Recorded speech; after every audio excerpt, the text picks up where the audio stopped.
Depuis 2016, le coût lié à la mise en œuvre de la réunification est en moyenne de 9 millions d'euros par an.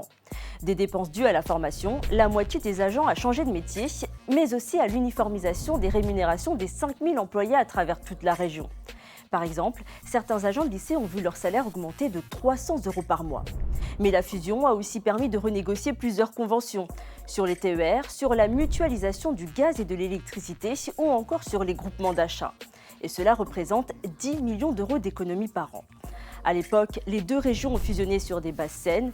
On écoute Laurent Beauvais, ancien président de l'ex-Basse Normandie et aujourd'hui conseiller régional d'opposition.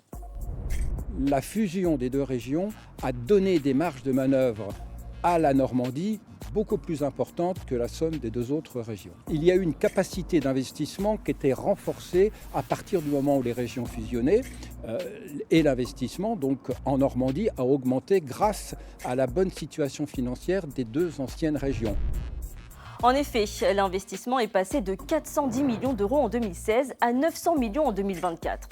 Car le réel enjeu économique de la réunification, c'est surtout de pouvoir investir davantage dans les lycées, l'enseignement supérieur ou encore le ferroviaire. Aujourd'hui, la dette de la Normandie s'élève à plus d'1 milliard d'euros. Ça paraît beaucoup, mais dans les faits, notre région est l'une des moins endettées de France.